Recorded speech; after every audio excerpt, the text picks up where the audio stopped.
I surveyed 169 people about their relationship with God, and I found some interesting stuff. People who enjoyed their relationship with God more were much more consistent, and it had a correlation of 0.65. And let me tell you why that is important. Come closer. First of all, the positive correlation shows that the more you enjoy God, the more consistent you will be in prayer and any other thing that follows. And again, the magnitude of 0.65 is actually considered very strong when it comes to behavioral studies. What does this mean? If you enjoy your relationship with God, you are most likely going to be consistent with everything else that you do following that. And guess what? So many people don't enjoy their relationship with God. And why is that? They think they have to perform for Him.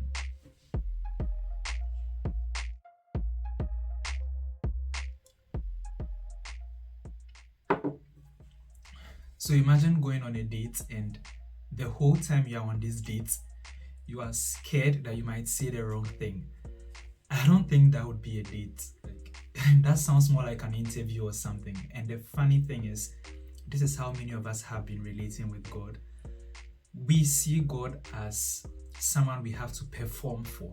And the moment performance comes in, we miss the key part of enjoyment. Because, it's a thing. Not so many people enjoy their jobs because, at your job, you are supposed to perform it. Very few people have the chance to enjoy what they actually do. But if you enjoy something, trust me, it gets so much easier to be consistent at that very thing. If you enjoy talking to someone, going on a date wouldn't be a big hassle. You don't have to be thinking about the number of things you could say wrong. But guess what? Whenever we are approaching God, we come with this mindset of, I don't want to make a mistake. What are some of the things I can do wrong? When the Bible literally tells us to come boldly into His presence, we feel we need to pray more, we need to study more, we need to have a quiet time just to ensure that we are on the good side of God. And that performance completely kills enjoyment and completely kills the relationship as a whole. Now back to the data.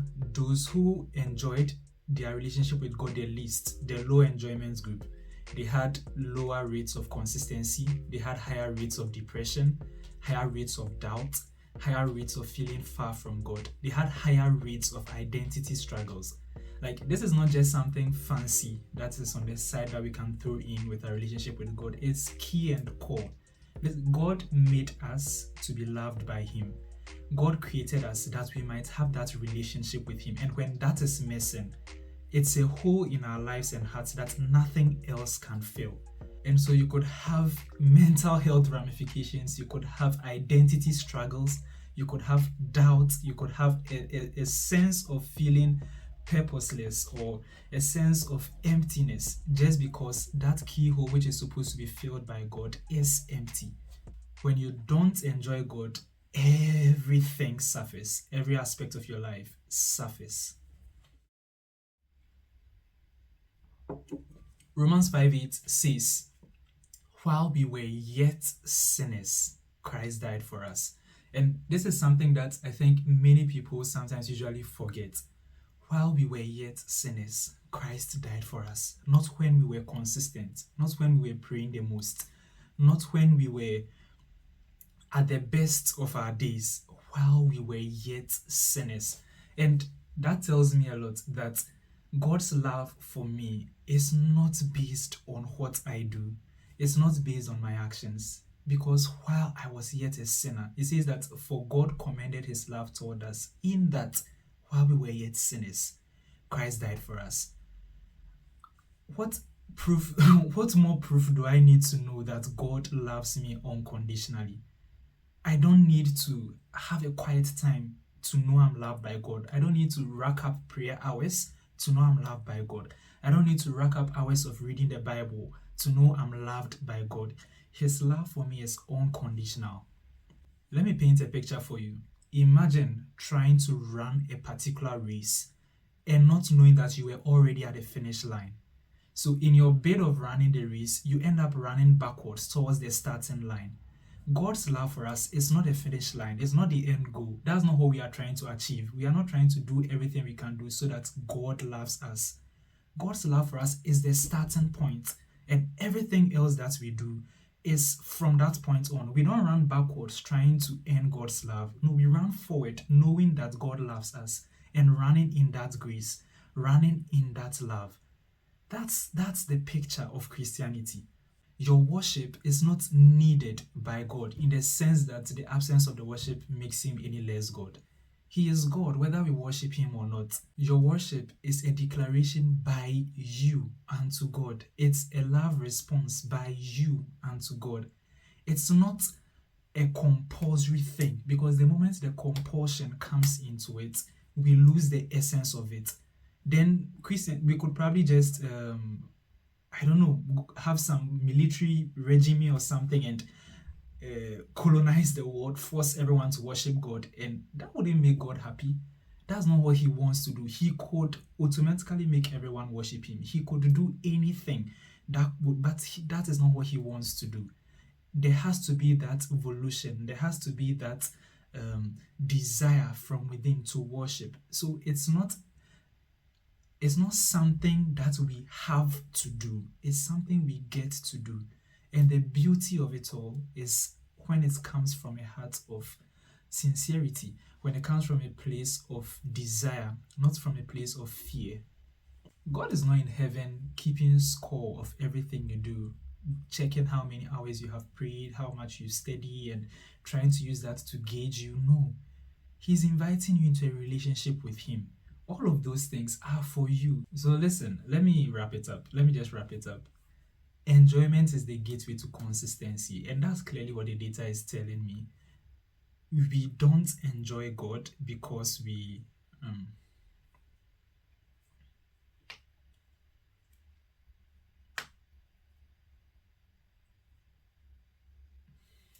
you can't discipline yourself into enjoying something.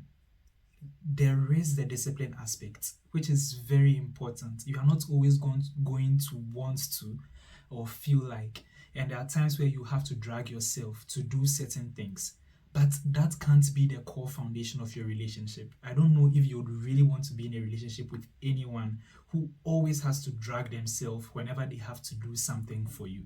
That's not a relationship. That's like a, I don't know, master and servant kind of situationship that you have over there. Enjoyment is the gateway to consistency. No one has to force you to do something that you love doing. If you love, for instance, playing games, if you love food, if you love whatever it is, no one has to force you to do those things. It's the things we don't like medicine, exercise, etc., that we have to apply some level of discipline to. And like I mentioned earlier, yes, there are times where you need some form of discipline, but when you begin to enjoy it, and that is even true for exercise and working out, the moment you begin to enjoy it, then it becomes easier to be consistent. And that's what I want to leave with you. We need to begin to enjoy our relationship with God, and the first thing that helps us is to be free of the thought that we have to do something to please God. And when you are free of these thoughts and you focus mainly on enjoying that relationship with God, trust me, your consistency gets peaked and you find yourself, you find purpose, you find meaning in everything that you have to do. Trust me, that will solve like a large portion, a large chunk of all the problems when it comes to your relationship with God. You would just find meaning and purpose in doing everything that you have to do, in being devoted, in being consecrated, in everything that you have to do. And trust me, that's the way to do Christianity. At least that's the model Jesus Christ painted for us. So how do we stop performing? First of all, be honest with yourself. Like, God loves honesty so much. The funny thing is, he already knows, but until you stop acting, like, he knows you don't like praying, he knows you don't like spending time with him, he knows you don't like going to church. Until you become honest with yourself that this is the situation, you will keep lying to yourself and think you have a relationship with God. And guess what he told some people? Get away from me, I do not know you. There's no relationship. I did this, I did that, we did that, we casted out demons, etc. He says, I did not have a relationship with you. I did not know you. So first of all, just be honest with yourself. I'm not really enjoying this. Like, to be honest, it's just a burden that I feel. And let God help you take it from there. Ask yourself, am I praying just because I feel that I have to, but I don't really want to pray? Am I reading my Bible to connect with God, to get to know more about Him? Or I'm just reading it because I want to take it off my box for the day? All of these things will create a wide shift and begin to want to enjoy all of these and spend time with God. Trust me, the moment the performance tag is taken off, you feel free. What I'm not really supposed to do all of this. I mean, I get to do it. Like, that change in mentality, that change in mindset just shifts everything. And trust me, there's no better place to be than knowing you are unconditionally loved. So listen, you don't have to perform for God. His love is already there. That's your starting point. You just need to walk and bask in that love. This is Caleb David. Keep striding, and I'll see you in the next one. Peace out.